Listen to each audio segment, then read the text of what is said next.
And welcome back to Coaching with the Bible. This is episode 91. The portion of the week is the portion known as Beha'alotcha, the third portion in the fourth book of the five books of Moses. You got that? It is the third portion. Those in Israel reading Beha'alotcha this week. Those outside of Israel reading the portion of Naso. Last week when we discussed birthdays, that was relevant for me personally last week. Not so relevant for me this week. But this week, episode 91, season 2, episode 37. Our topic this week, good judgment. The ability to learn and study narrative in the Bible makes it great conversation. And it's probably easier to spend time pontificating and exploring and expanding upon all of the stories that take place in the Bible rather than the law that takes place in the Bible, although obviously we know that in the Jewish faith, many pages have been spent discussing all of the laws, and there's no question. Many of the commentaries and many of the leaders over the course of millennia, basically at this point, have taken the opportunity to expound and theorize and think about the narratives therein. And so this week's portion has a multitude of stories that one can approach. When we think about our topic for the week, good judgment, I want to zoom in on one specific moment in this week's reading.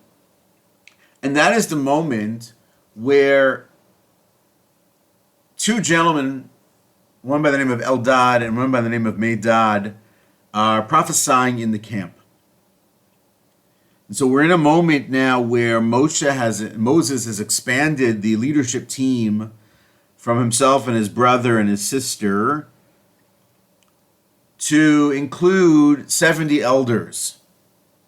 It's sort of building on the idea that existed in Exodus that Jethro had suggested with respect to building out the court system. And now we also know we have the prince system, effectively that each tribe had a tribal leader, a prince of the tribe, and that each household had a leader as well. But here we're getting into sort of this additional component of the 70 elders concept. So Moses goes about selecting these elders. And then we hear about two specific ones by name. The others go unnamed. Eldad and Medad are mentioned. Why are they mentioned? They're mentioned, it appears, because they are prophesying in the camp. And for whatever reason, that's not okay. A young person, whether it's an officer of the court, whether, according to some commentaries, it's a child of Moses, comes and runs and tells Moses that this is happening, that they are, in fact, offering prophecy in the camp, and they're expecting some sort of a reaction, response, something. Before Moses has any opportunity to respond, in the 11th chapter, verse 28, Joshua responds. So it's like the second time that Joshua is speaking in the Bible, He speaks at the Mount Sinai after the golden calf episode, and he speaks here and he speaks next week, and we begin to start to see the emergence of the person who we know is going to be the successor of Moses as the leader, who's not yet the successor of Moses as the leader. So I want to zoom in a little bit this week, maybe if we have the chance in some point to talk at greater length about Joshua as the successor, and specifically zoom in on the idea of good judgment. Joshua responds and says, my master Moses, the term in Hebrew that he says is kila'im, the last word in verse 28, kila'im, which is a complex word and one subject to dispute as to what exactly Joshua wants to happen here. Rashi, the famous commentary, seems to imply that what Joshua wants them to happen here is that they should be imprisoned. According to other commentaries, along the same lines, that they should be sort of under some sort of form of house arrest. Why? what's going on here? What's the judgment call that Joshua is making? What we have to appreciate in the global sense, in the larger sense, is that making judgment calls is at the heart of what makes a leader a good or a bad leader. We've talked about leadership qualities, we've talked about the things that make great leadership, but ultimately, our ability to judge, for lack of a better term, whether or not someone is a good leader or is not a good leader or is not yet a good leader, is what happens when they have to make a judgment call and they have to make a decision, and what the results are of those decisions. Partially it's the actual, metric and measured result. Partially it's the outcomes and the consequences of that decision making. All that stuff. And so it's interesting here, as we know that Joshua is going to become the leader of the people after Moses, to look at his moments when he's making decisions or making judgments in these moments as to how does he do them. And so we already know that way back when the first time that the Amalekites attack, that Joshua as a general seems to be good. He seems to be good as a general. That we didn't know before that story, but in that story, as a general, he picks a pretty good army and he fights a pretty good war, and he did a pretty good job there. When he's sitting at the foot of Mount Sinai waiting for Moses to return, and he has to judge what's going on in the camp, he seems to get it wrong. We talked last year about succession. Later on in the book of Numbers, Joshua seems to get that one wrong. He seems to misread what's happening in the camp. It would seem here also that in his rush to judge this moment, he is also miscalculating to some degree in his judgment. Because immediately after, Moses responds. And so play backwards here. Joshua seems to be coming in this moment and making the statement that they should be, take it from the standpoint of either punished, banished, imprisoned, killed, whatever you want to understand that term that Joshua uses. It seems that Joshua is coming to defend the honor of his master, of his leader, of his teacher, Moses, which is praiseworthy, chivalry, amazing, great. But he seems to get it wrong, because Moses replies and says, "Are you jealous for me? Are you protecting me? Would it not be better that all the people would be prophets, that everybody would rise to the level of having prophecy come upon them and rest upon them? Wouldn't that then mean that all the people would have been elevated to a very high level of spirituality, of connection, of relationship with God?" And not only is Moses not offended, hurt, diminished, demeaned, jealous, anything, he seems to imply, and the commentaries expand, that he would be thrilled if that in fact were true. And then the story ends. So you have this moment, right? The follow-through of the story is the elders are going to be the elders. They're going to be in the camp. You have this little vignette of like 2 or 3 verses of this moment with these 2 gentlemen offering prophecy, regardless of what they say or don't say, or where that prophecy comes from, or doesn't matter. And then you have this very momentary interaction between Joshua and Moses, and it's over. And as I'm understanding it, it would seem that Joshua again gets it wrong. So his judgment seems to be off. And so it's very important to sort of appreciate what that means. Luckily for Eldad and Medad, Joshua is not the leader at this moment. Luckily for Joshua also, he is not yet the leader of the people at this moment. He still has time to grow into the role. He still has time to mature into the leader that he's going to be. He still has time to learn how to do this better. And in fact, we know that Joshua does this better in his book, in the book of Joshua.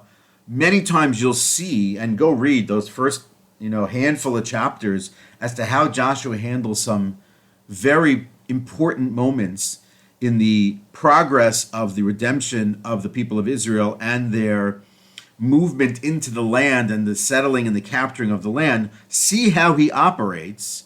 He clearly over the time has learned his lessons, whether that's in the manner in which he sends spies, whether that's in the manner in which he gathers his armies, whether it's in the manner in which he adjudicates and judges the situation after the defeat at the city of Ai and the story of Achan, and how he goes about that. He clearly learns how to become a better judge. So we're not talking here about being judgmental. That's not the focus here. We're talking about here about having good judgment. And having good judgment is crucial to being a great leader. So how does one begin to develop better judgment? How does one learn to make better decisions, to be a better decision maker, to make better judgment calls in those moments? So obviously, like every other topic in literature, there's a million things to think about and to read, and articles and lists and conversations, and the great writers of leadership books and articles have all opined on the matter. And the reality of it is, at its core, I think it comes down to this great quote from Will Rogers, the famous American actor, but really from so many people that I'm not sure necessarily that it's Will Rogers who originated it, which is this: good judgment comes from experience, and a lot of that comes from bad judgment. And so we learn over time. We start off with no ability, necessarily, to make good judgments. Probably at the beginning we make a lot of bad decisions. Then we learn over time. And then we learn from what we've learned. I say that one a lot, certainly lately. What did you learn? And what did you learn from what you learned? And then we begin to develop better judgment or good judgment after having had bad judgment for an extended period of time. And hopefully we get there, because if we don't get there, then we may never actually have the opportunity to develop better judgment. So in certain situations, the truth is, by nature, we have actually better judgment, most people. So let's say we're somewhere we're not, which is new for us, we might just sort of, bear down and reduce the number of things we'll have to make decisions about, right? And so we'll only explore a certain neighborhood if we're going to a new city. We'll only stay in a hotel or a place that we recognize the name and the quality of their service, and so we're reducing the number of things we have to think about. We'll only travel in recognized. I don't even know what the term I'm looking for here is, transportation, whether that's a taxi, whether that's a subway, right? So we're able to bear down and not have to think about and make so many decisions and not have to have so many judgment calls to make each and every day, because that's one of the reasons, one of the ways that we lose control is that we have too many decisions to actually make. And so it's important that we sort of, dive into it and sort of appreciate the idea about what's going on with respect to judgment and how to have good judgment or better judgment. So when we think about it, it's this. A lot of people define judgment as the ability to combine, this is from an article called Decision Making and Problem Solving by Sir Andrew Lickerman, who was the dean at London School of Business. And he writes that people think that judgment is the ability to combine personal qualities with relevant knowledge and experience to form opinions and make decisions. He's quoting actually from a book called Judgment: How Winning Leaders Make Great Calls. He continues to say, it is what enables a sound choice in the absence of clear-cut, relevant data or an obvious path. To some degree, we are all capable of forming views and interpreting evidence. What we need, of course, is good judgment. And so some might think of it as some sort of like a gut feeling or an instinct that combines experience with skills at a subconscious level that produces insight and recognition of a pattern and an ability to make a decision. That's sort of how we think about it, that guy's amazing at making these judgments.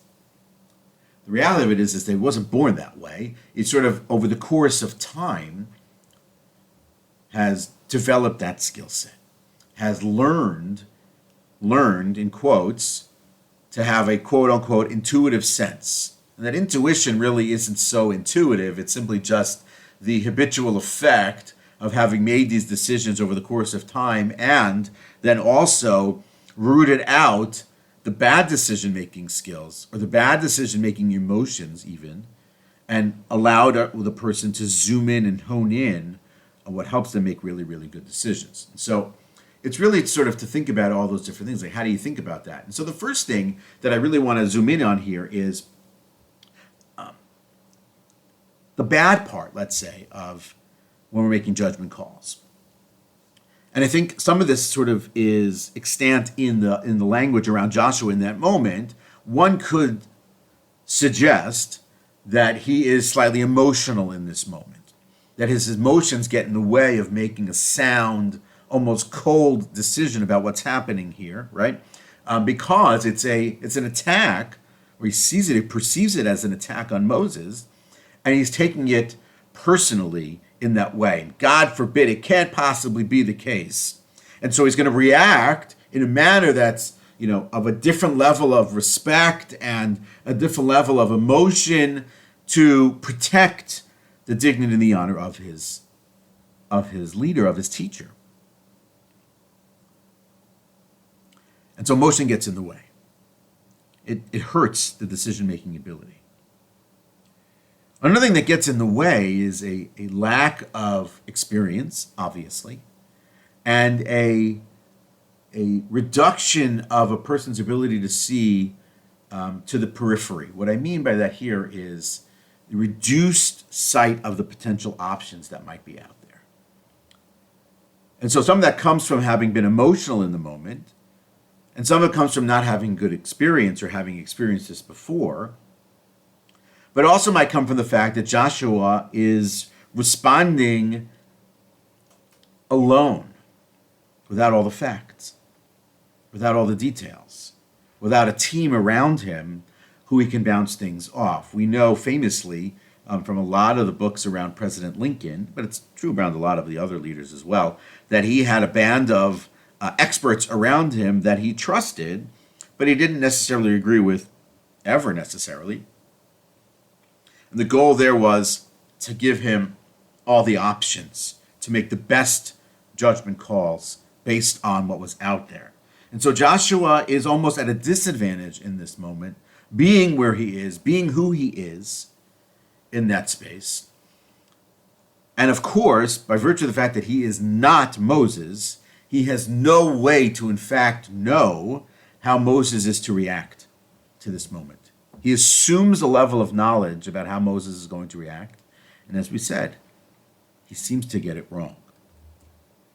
And so as a person in this space, whether you're a leader at home, whether you're a leader on a team, whether you're a leader in an office, whether you're a founder, sometimes you're going to make judgment calls. And so how do you do that? How do you do that? So the first thing to sort of appreciate is that you're operating within a certain set of frame. Most judgment calls, this is from an article by Warren Bennis, who is, again, a professor and a writer, terrific articles and books on judgment and on leadership and decision making.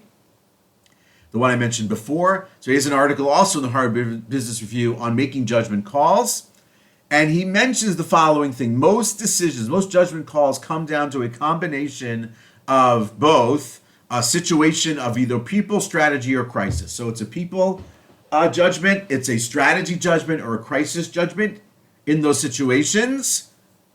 And then at the same time, they require a certain set of knowledge that you're working through, either one of following four things that gets you to that place. So that's knowledge of self, how I operate, how I learn, how I show up in certain moments, how humble I am and willing to improve. Social network, so my knowledge around social network. Do I know how to build teams? Do I know how to connect people? Do I know how to learn from others that are around me? 3 is organizational. Can I draw on the strengths of the things that are around me as well? Can I create systems and processes that allow me to make better and smarter decisions and smarter judgments? That will help me, whether that's with respect to people or with respect to strategy, with respect to crisis. We talked a lot about crisis leadership last year. And context. Can I create a contextual alignment and appreciation for different swaths of people who might be connected to or impacted by the judgment calls that I'm making? So the mixture, the matrix of people strategy crisis with respect to those being different kinds of judgment calls, and the knowledge that I need, whether that's self-knowledge, social network knowledge, organizational knowledge, or contextual knowledge, that mix is what will help us make really, really good decisions in the course of the work. And so appreciate that that's what's going on there. And so what ultimately happens is that we have to operate in three spaces, right? It's sort of the first phase of it is three phases that they describe. This is a preparation phase. The preparation phase is our ability to gather all the materials, to gather all the facts, to ask all the right questions, to speak to all of the stakeholders involved before making any sort of call. The next one, of course, is making the call. Decision. What is the decision that's going to be taken? And then there's the execution of the call. Execution of the call could be with respect to putting out the parameters of the work. It could be in drawing the team together that's going to align around what that is. It could be setting up the metric for success in that decision making. It could be in motivation and being the motivator in those moments. This is all going way beyond where Joshua is in that specific moment, but it is ultimately where he gets to when he gets much better at this as he goes forward. And so what we have to appreciate is that there is a lot of things that are going to go into our decision making ability. A lot of it is simply ultimately intuitive as we grow and as we succeed. We have to appreciate that all these dynamics are at play at the same moment we're making those decisions. And we have to be willing to, here, really importantly, learn, be humble about it, make mistakes. The best place to make mistakes is in a place where it has minimal consequence. So if it's in a simulation of sorts, that's a great way to work it through. Another great way to sort of do this is obviously in practice, but is in the review process of someone else's situation. So if we're reading leadership books or we're reading an article that has a situation, then an explanation, let's read the situation and consider, how would I have done this? What would I have done here? If this was me in the seat and I have to make the 50-50 call here, what would I have done? Why would I have done it? How would I have done it? Then look at what, in fact, the leader in that story did, and then compare notes. Benjamin Franklin used to do this in a totally different space when he was trying to teach himself how to write better. He would read a lot of articles, and he would try to recreate them, and then he would try to see how those were different than what he actually produced, and then he would try to do it again, so he got better. That's creating sort of the neural pathways and the decision-making skills that we call intuitive by having gone through the process, even in a simulator, so that when it becomes real time, the person is prepared. So really, it's a lot of that. It's the ability to have bad judgment. It's the ability to step into those moments when I have to make a call, knowing that I could get this wrong and accepting that that's possible. Making a decision, so preparing for a decision, making a decision, executing on that decision, reviewing the decision that was made, asking others for their input on what it is that I did right or did wrong, because not that I want to excuse it or explain it away, because I want to get better at this. I want to become a better leader. I want to learn how to do this better. I want to get to a space where I'm not stressed out, I'm not freaked out, I'm not anxiety-ridden by a decision, but because I have practiced this, I have steeled myself, I have been able to somehow learn to separate the emotion from the decision, and then gone about the process of appreciating what kind of judgment call this is, people strategy crisis, the knowledges that I need, the knowledge bases that I need to have here. Have I developed the internal tools and the team and the alignment that I need to go into this space with support? And then go and execute when that is. When we get to that situation, Well, I'm way over time today. I apologize. We become far better as leaders. The judgments we will make will seem intuitive, but they'll have come from experience. Some good experience, and like Will Rogers said, some bad experience. And ultimately, we become far better leaders, which is all the things that we want to become when we're working together to become greater. That is Coaching with the Bible for this week. I look forward to seeing you next week.